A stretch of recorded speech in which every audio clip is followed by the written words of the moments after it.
સહજાનંદ સ્વામી મહારાજની જય, હરિપ્રસાદ સ્વામી મહારાજની જય, આત્મીય સમાજની જય જય જય, દાસના દાસ થવાની જય જય જય.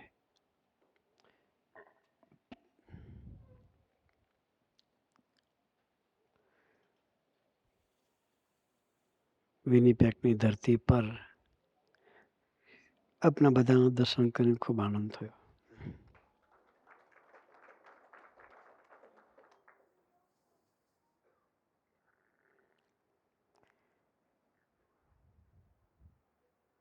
સ્વામીજી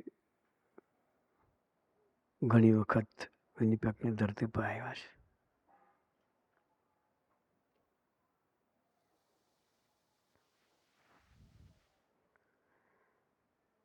આવા પુરુષો ધરતી પર શા માટે આવતા છે?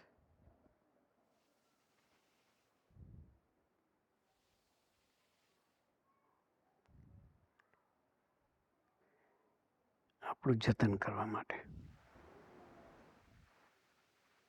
નિમિત્ત સ્વામીએ કહ્યું, આપણામાં સંસ્કૃતિ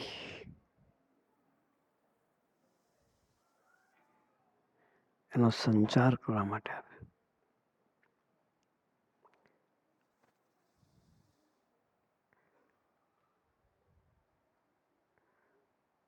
ચાર પ્રકારના જીવન છે.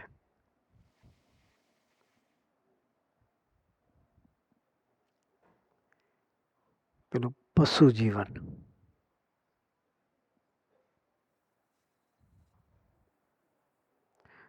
સ્વામીજી વર્ષો પહેલા ગોષ્ઠીમાં વાત કરતા.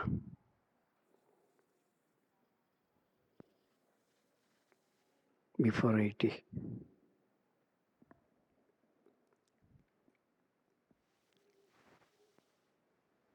કે ઢોરમાંથી માનવ બનાવે,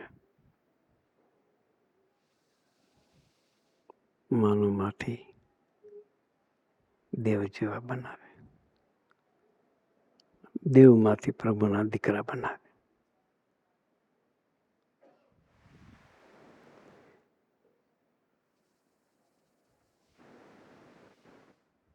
ઢોર જીવન એટલે શું? આપણે કોઈ ઘાસ ખાવાના નથી. ઘાસ ખાઈને ઢોર કહેવાય. લૌકિક દ્રષ્ટિએ આપણે કોઈ ઘાસ ખાતા નથી, પણ શાસ્ત્રોમાં લખ્યું છે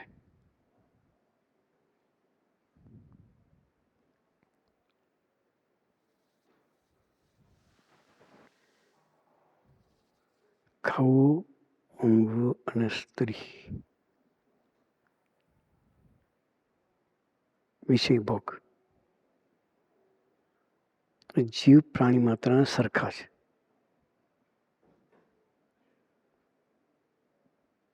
એ ચકલી હોય, કાગડો હોય, ગાય હોય, ભેંસ હોય, હાથી હોય કે માણસ હોય, દરેક જીવ માટે ત્રણ વસ્તુ કોમન છે.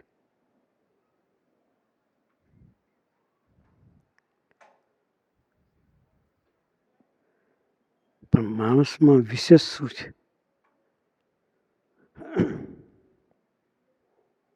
ધર્મે હિ તેષામ અધિકો. માનવમાં ધર્મ વિશેષ છે. ધર્મ એટલે શું? મર્યાદા.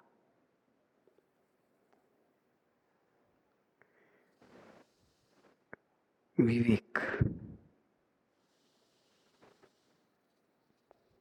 એ ના હોય તો માણસમાં ઢોરમાં કંઈ ફેર નથી.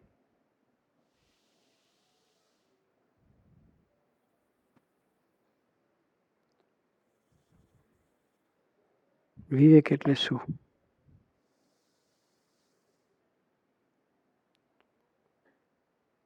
શું ખાવું, શું ના ખાવું,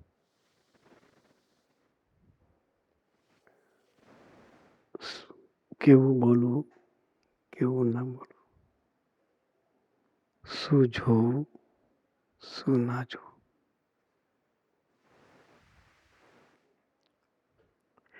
એનો વિવેક ના હોય તો એ માણસનો ઢળમાં કાંઈ ફેર.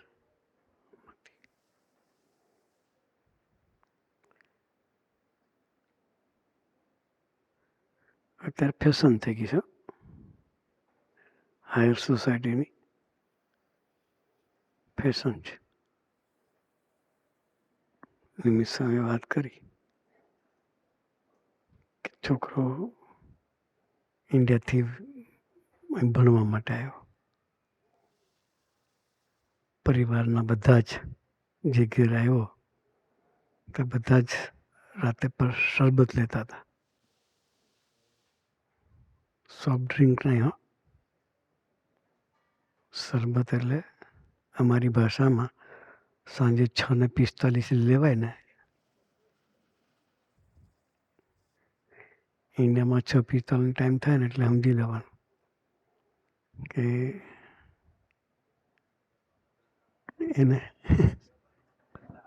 એને સભામાં આમંત્રણ ન અપાય. એ શરબત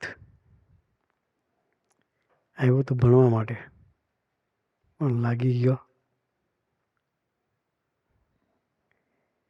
એ વિવેક જોઈએ કે શું ખાવું શું ના ખાવું એ વિવેક ના હોય તે માણસ ના કહેવાય. શું બોલવું શું ન બોલવું વિવેક ના હોય તો માણસ ના કહેવાય. એ વિવેક પ્રગટાવે સંત. શરબત નહીં પીતા હોય કોઈ મરી જતા નથી. આ બધા છે અમારા ભક્તો બધા મુંબઈથી આવ્યા છે, અમેરિકા થાય છે, લંડનથી આવ્યા છે, બધેથી બધા ભક્તો આવ્યા છે, ઇન્ડિયાથી આવ્યા છે. બધા જે સત્સંગની માર્ગે ચાલ્યા છે એને હાથ બી અડાડતા નથી. એના વગર ચાલે છે બધાને.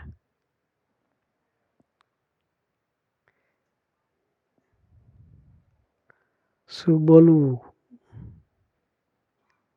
એ વિવેક ના હોય તો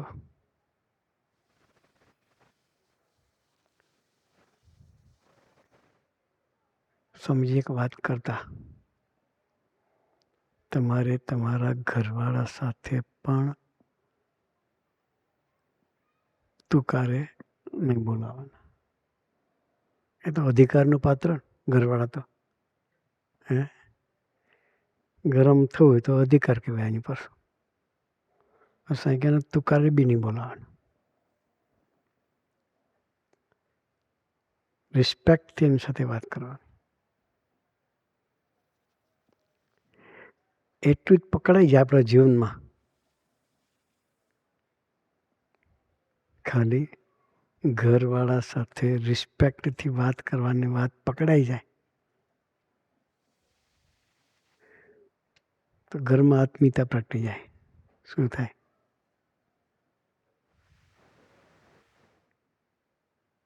દુનિયા આખીમાં ઝઘડા જીભે કરીને છે. શેના કરીને? જીભે કરીને.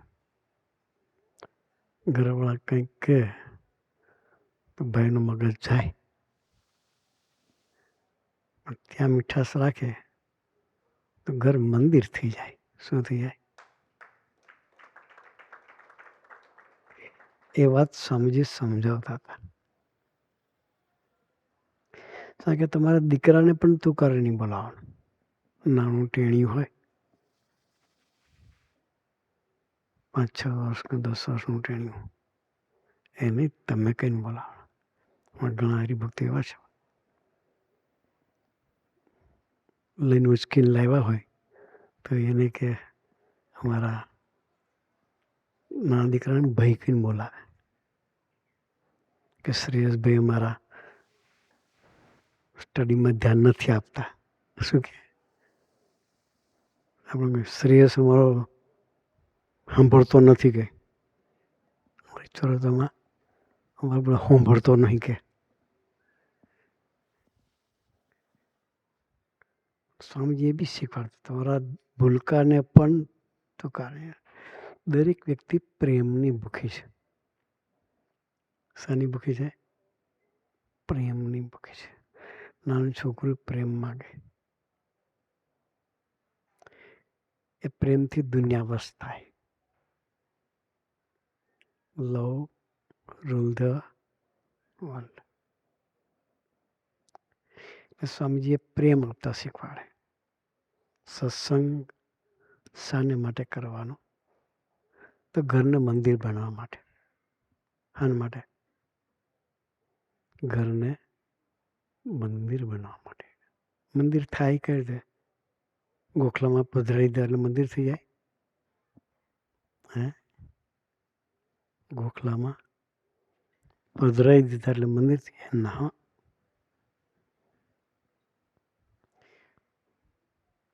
મંદિરમાં ભગવાનનું રિસ્પેક્ટ હોવું જોઈએ. શું હોવું જોઈએ? રિસ્પેક્ટ. અહીં તમે બધા બેઠા છો, ઠાકોરજીનું સાનિધ્ય છે. કોઈ સાથે વાત કરશો તો કઈ રીતે કરશો? રિસ્પેક્ટથી વાત કરશો. એવું રિસ્પેક્ટ ઘર મંદિરમાં જોઈએ. અરસપરસ મીઠાશથી વાત થાય ઘર મંદિરથી. એટલે સ્વામીજી કહેતા ઢોરમાંથી માનવ બનાવે, માનવમાંથી દેવ જેવા બનાવે, દેવમાંથી પ્રભુના દીકરા બનાવે. એના માટે સત્સંગ કરવાનો. વાણીની વાત કરું. મોઢાની અંદર 32 દાંત છે. કેટલા છે? કોઈને 28 હોય, કોઈને 32 હોય.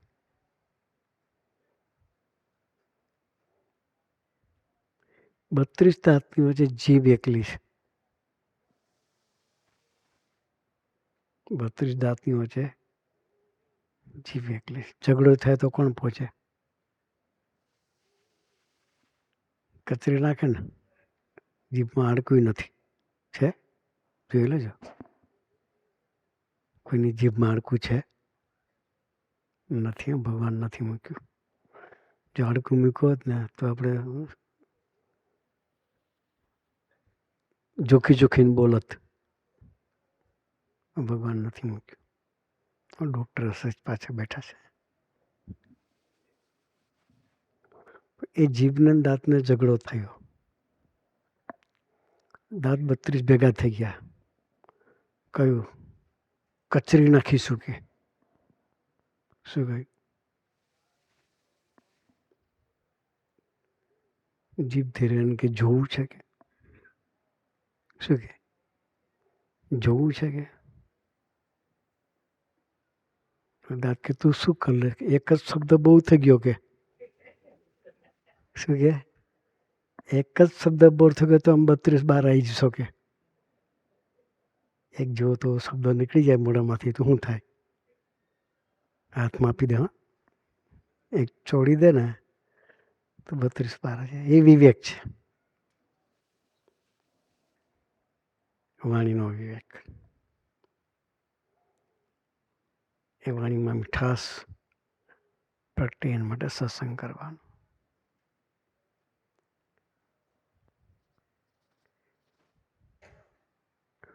બીજી વાત કરી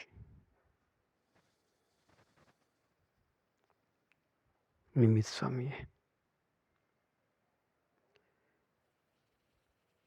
4 પ્રકારની બીમારીની વાત કરી. એક તનનો રોગ, બીજો ધનનો રોગ, ત્રીજો મનનો રોગ અને ચોથો આત્માનો રોગ છે. તનનો રોગ કોઈ સારા ડૉક્ટર મળે તો ક્યોર થાય. એમાં પ્રારબ્ધના રોગ હોય ને તો ના જાય. હો, ગમે એટલો ડૉક્ટર હોય ને સારો, હાથ ઊંચા કરી દે કે મારી મેડિકલ સાયન્સમાંની કોઈ દવા નથી એવું કહી દે. તનના રોગ એવા મનના રોગ, ધનનો રોગ 12 હાંધે ને 13 તૂટે એવી પરિસ્થિતિ હોય.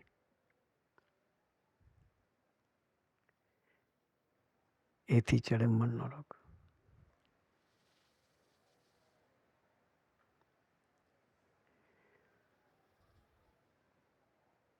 એથી ચડે આત્માનો રોગ. આપણે વિચાર કરીએ આત્મા તો દેખાતો નહીં, રોગ હોય? આત્મા દેખાતો જ નથી તો એને રોગ હોય? હા, એને રોગ છે. એ રોગ છે જન્મ મરણ.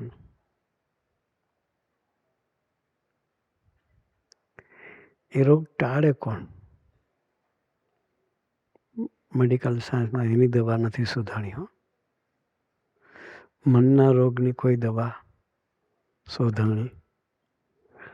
ડિપ્રેશન હોય તો ડૉક્ટરો દવા આપે. કઈ કહેવાય તમે આપો ડિપ્રેશન માટે? ડૉક્ટર સાહેબ ડિપ્રેશન માટે દવા આપે ને છોકરાઓને?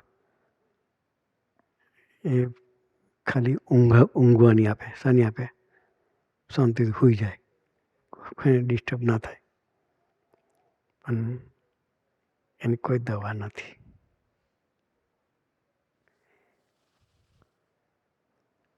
એની દવા ભગવાનના થઈને માથે પડીને જીવો તો તમારું ડિપ્રેશન પણ જાય. એક ડૉક્ટર સ્વામીજીને મળવા.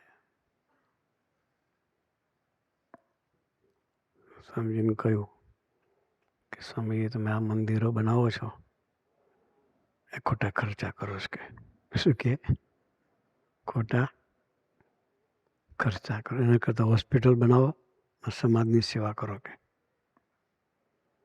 એના એંગલથી સાચા હતા, ખોટા જ નહોતા. સ્વામીજી બેસાડ્યા, પ્રશ્ન પૂછ્યો કે તમારી વાત સાચી છે કે? તમે એક પ્રશ્ન પૂછ્યો ને તમે જવાબ આપો. કે આ રોગ જે થાય છે રૂટ શું છે? ઘણા કે ખોરાક છે, વેધર છે. ખરું, પર્સન્ટેજમાં થોડું. ચેન્જ ઓફ સિઝનની શરદી થઈ જાય, ચેન્જ ઓફ સિઝનની શરદી થાય ના થાય એવું નહીં, પણ એ મોટી બીમારી નથી. પણ સૌથી વધારે જો બીમારી આવતી હોય તો માનસિક વિચારો એ કરીને આવે છે. શાંતિ, ડિપ્રેશન, ટેન્સ, એને લઈને બધા રોગ થાય છે. બીપી થાય છે, શાને લઈને થાય? ટેન્શન. એ ટેન્શનમાંથી મુક્ત થવાની કોઈ દવા ખરી? એ ડૉક્ટર સાહેબ તમારી પાસે ખરી? નથી. ટેન્શનમાંથી મુક્ત થવાની દવા નથી.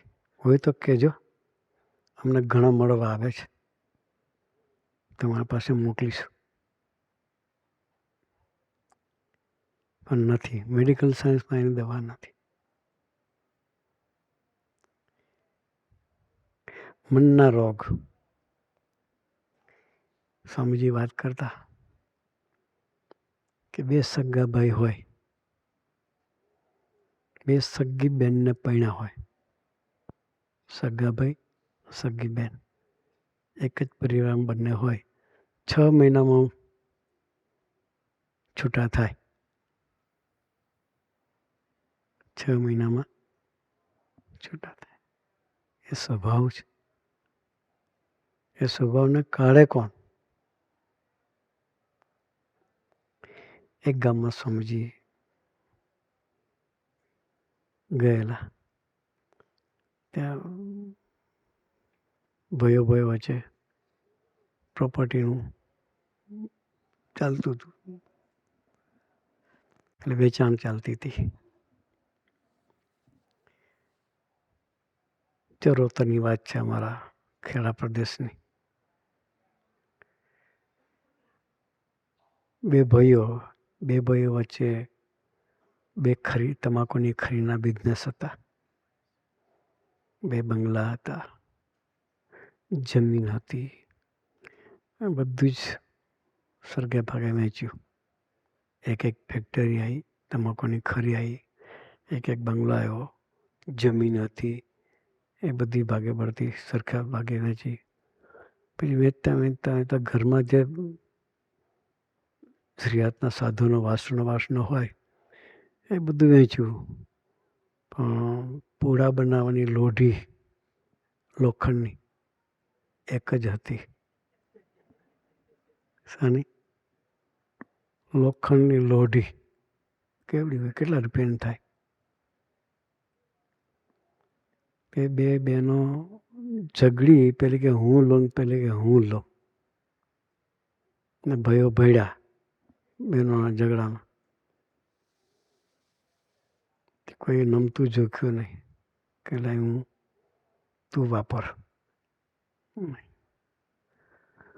છેલ્લે લુહારની કોળે લઈ ગયા.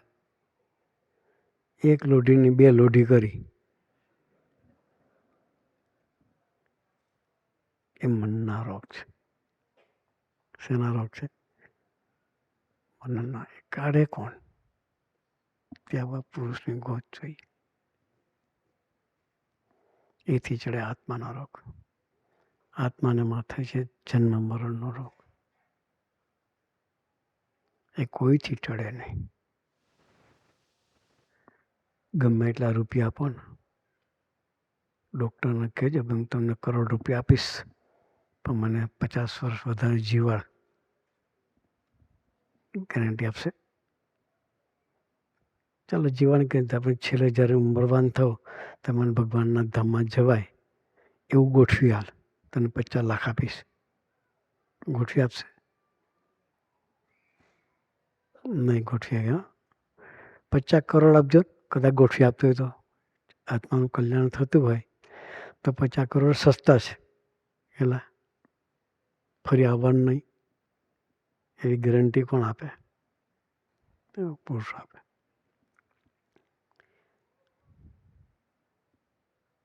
યોગીજ મહારાજ કહેતા હતા 20,000 રૂપિયાની આવક થતી હોય. કેટલી? મહિને નહીં હો.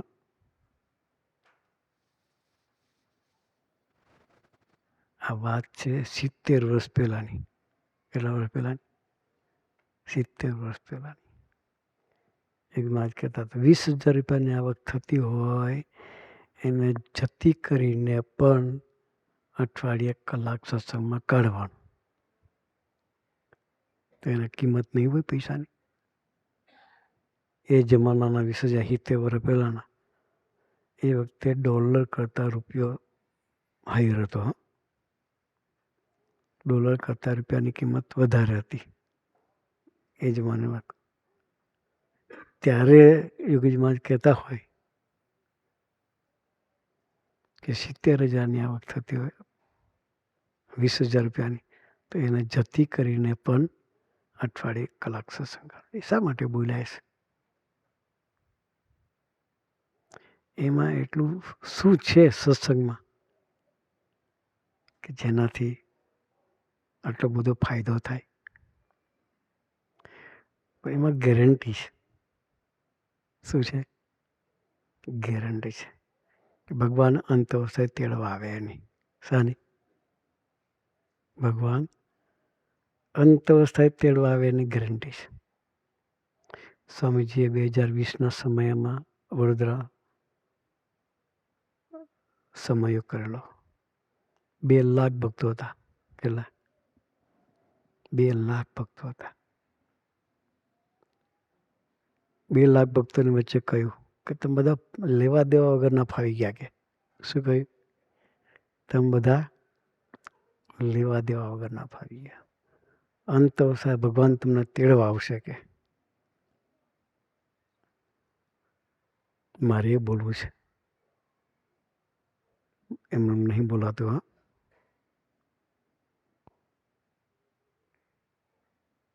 એ પુરુષે આશીર્વાદ આપ્યા.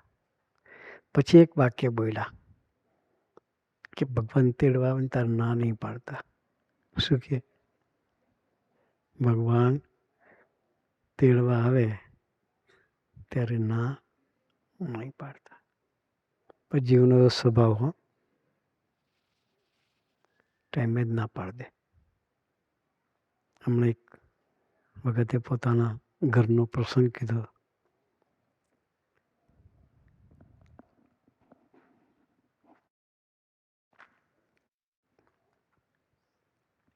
પ્રાર્થના કરતા હતા સ્વામી, બાપુજી બીમાર છે, તેડવા આવો, તેડવા આવો.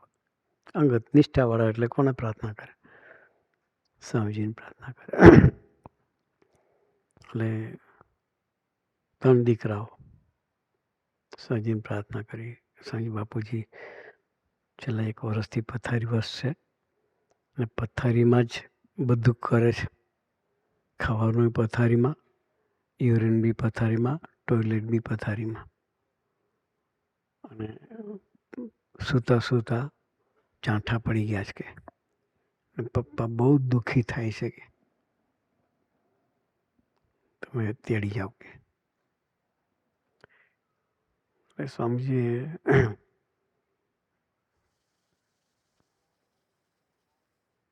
કહ્યું કે હું પછી તમને જણાવું છું કે.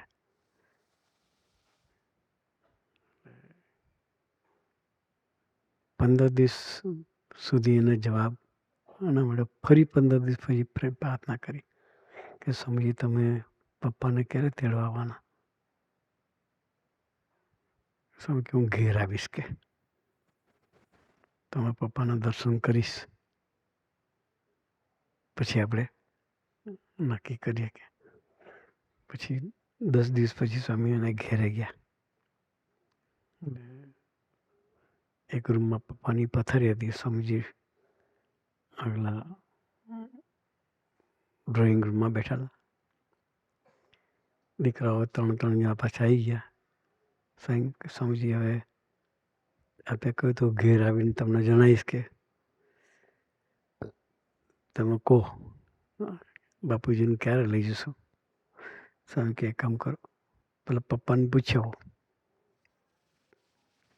ભગવાનની ગોદમાં બેસવું છે હવે?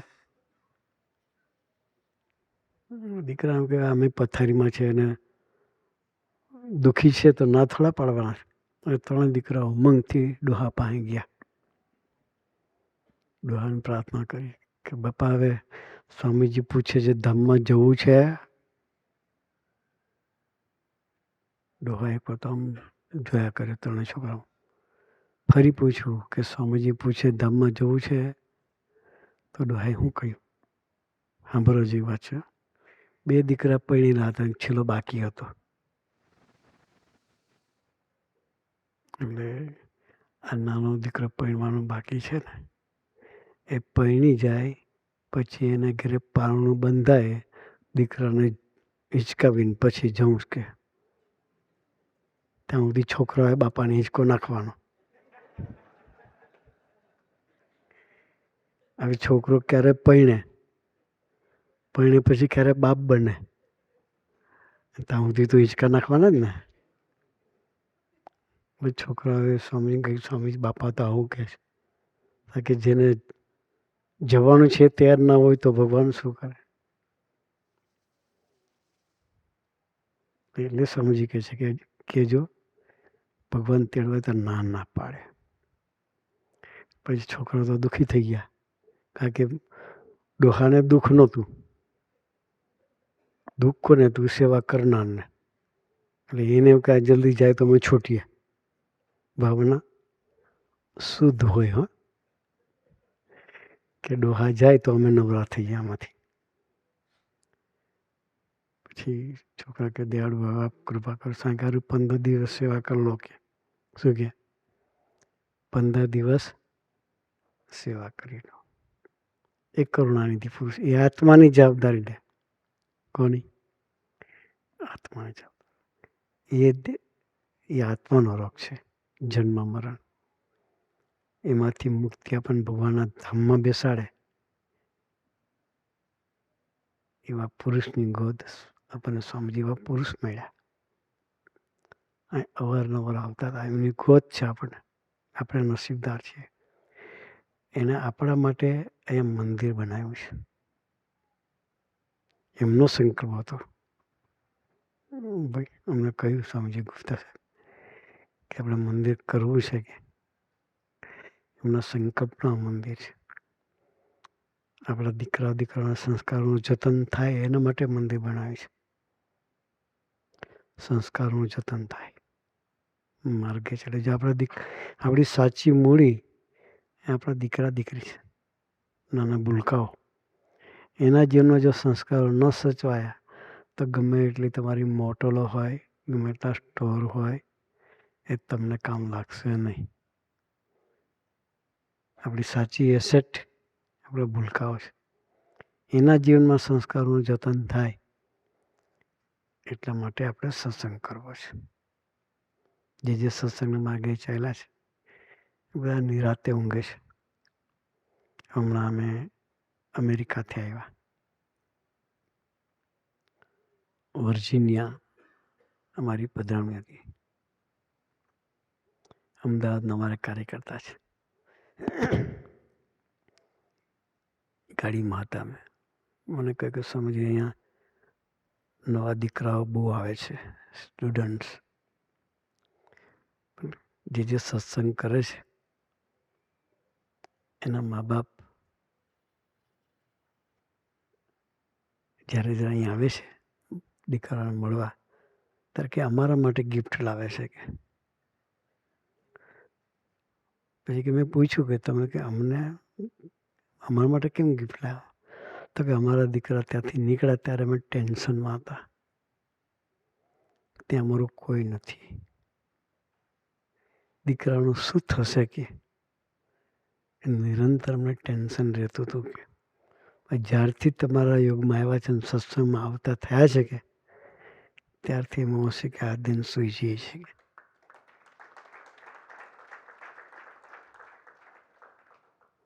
સ્વામીજીએ આ સંસ્કારનું જતન કરવા માટે ઠેર ઠેર એવા સેન્ટરો બનાવ્યા છે. એટલે અહીં પણ આપણી સત્સંગ સભા થાય છે. મૃગેશભાઈ, તન્મયભાઈ, હર્ષદભાઈ અને મારા વિકાસભાઈ ખૂબ દાખલો કરે છે. 2010થી અહીંયા સત્સંગની શરૂઆત થઈ છે. સ્વામીજી 3-4 વખત વિનિપેગની ધરતી પર આવી ગયા.